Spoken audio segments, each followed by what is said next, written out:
Welcome back to the Burglar Report. As you can see, it's a little fucking dark around here. We're switching it up. Getting a lot of politics. Let's move on to something else. For now. There's a lot of shit going on. We could talk about another video. But, I kind of want to get into the way I think. Delve into the recesses of my mind, kind of thing. A lot of weird philosophies, a lot of weird ideas on life that I personally believe. I don't usually follow the crowd. So let's, well, in the spirit of Friday the 13th, let's talk about ghosts. Maybe what they are, maybe what they could be. Definitely what the fuck I think of it. They are. So, studies will tell you that I know what the fuck I'm talking about. So go look those videos up, come back, watch the show. In any case, okay, first of all, let's talk about my experiences with ghosts. I've had a few, okay? Lived in some houses where people have died. Definitely shit that goes on. Mostly, well, for whatever reason at night. You always get that weird, creepy, fucking hair in the back of your neck thing going on. You gotta trust that. You gotta trust your gut. Okay, there's enough neurons in your gut to form a small, they say like the size of a small, or the size of a cat brain. So you have a second brain in your gut. Yeah, look that up. That's science. Okay. So when you talk about going to gut feeling, that's actually something being processed in real time with all the neurons and the connections going on. You don't want to ignore that. But for whatever reason, they say children are more open, right? When as a child, I had far more experiences up until probably late teens, early 20s. Probably late teens is when I had the bulk of my experiences up until that point. So growing up, let's see, probably okay. My first early experience, I had to have been 3 or 4 years old, and it's just I can remember to this day. Just walking through this old ass apartment. We used to live with my parents, and I seen some kind of weird fucking face floating. I had fucking nightmares for years after that. That was weird. I fucking a kid. I don't know, but I can't fucking explain it. As I gotten older, my cousin, we've shared a lot of the same stories. I've talked with her many things, and she's had a lot of weird psychic dreams. I've had weird psychic prophetic dreams. Got a big essay. A lot goes on in there. And it fucking freaked me out. I was probably 7 or 8 years old, and she had a real bad fever one time. She was real sick, and she was standing in the hallway, screaming down the hallway of a person to go away. So clearly she could have been hallucinating, but that she was screaming towards her room, a person to go away. And there was a lady that died in her room, the previous owner, I believe, or a family member of the previous owner. That's fucking weird. House I lived in after that, there was definitely ghosts there, because I had several dreams of talking to somebody in a dream. Didn't quite get a feel for it. I think it might have been an older man. I don't know. It was fucking weird. And that was probably up until maybe 11, 12. Then they had that. It was fucking weird. A lot of shit, you know, and that house always gave me the creeps. The other house always gave me the creeps too. I always had weird nightmares in the other house where my cousin was screaming at the whatever it was that she was saying. Other houses that I never really caught that feeling. I don't know if it's because I got older, your mind kind of closes. I mean, there's something about children that the innocence, they're just open to, I don't fucking know, whatever it is.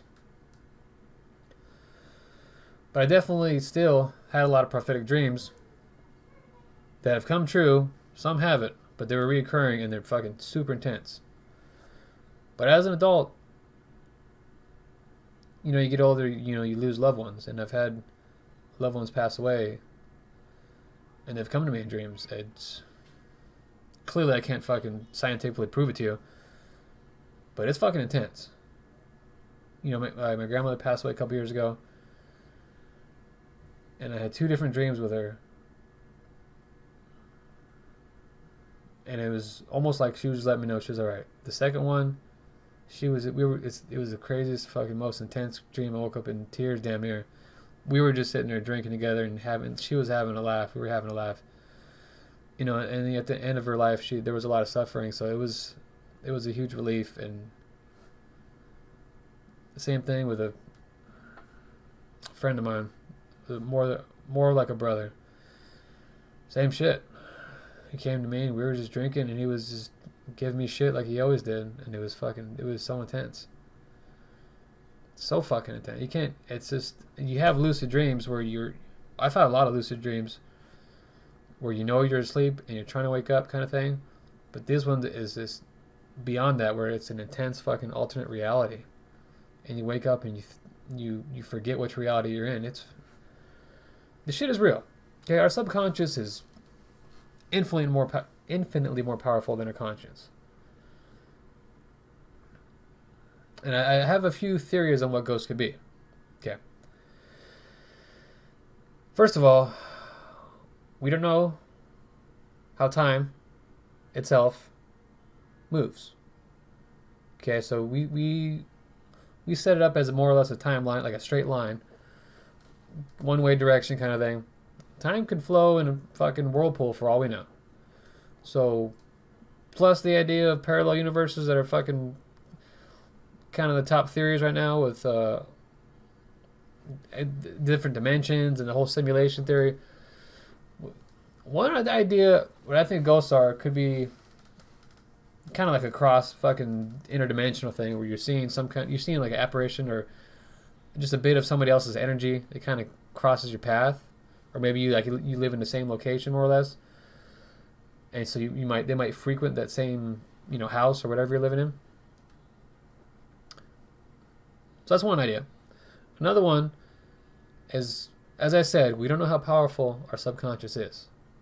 And when you experience traumatic events, the intensity, honestly, this is the one I lean towards, is I think you project that fucking energy into space, like that point in space and time, and the energy stays there. Whatever it is, however you want to describe the fucking energy, it's a projection into that point of space-time, of a murder, a deep depression, sadness. Maybe a person's just pacing back and forth. They don't know how to deal with life. And those are the ghosts you see, of just a figure that paces back and forth, looking out the window, over in the corner. Maybe you hear some crying. I mean, life is fucking nuts. The intense shit we go through. Losing loved ones, losing, God forbid, children. Tragic, insane fucking murders and rapes that probably fucking my wife's favorite show is those criminal investigations. I'm like, and they show the pictures, the body's laid out, with the eyes just blacked out. Like, wow, that's fucking, in your last moments, what are you thinking? So that's what I think. Honestly, that's what I think ghosts are. But there's other things besides ghosts, like poltergeists. Those are the ones that fuck with you. Those are the ones that movies are made about. The shit that can touch you back, slam doors. Those I think are different. Those I think are extra-dimensional beings. Or demons, or whatever. Like Native Americans used to call them pudgeweegies. Just like little fucking, elves that fucking popped up and did some shit. I mean, every culture has some crazy little like miniature elf story or some kind of little fucking demon thing, little tricksters. That's what I think that is. And that's the shit that scares me, because you go into a place and the shit follows you home kind of thing. I don't want to fuck with any of that. I prefer to stay in this dimension for now. Hopefully well off for the next, maybe 60 years or so. That'd be good. Until I cross over the next one. But I don't know. That's what I think that is. I don't know where else to go with this. So there you have it. My theory on ghosts. Maybe drop some comments. We can have a conversation. Hope you like it. More to come. definitely going to get into my weird theories. I got some weird shit going on in my head. So, signing off.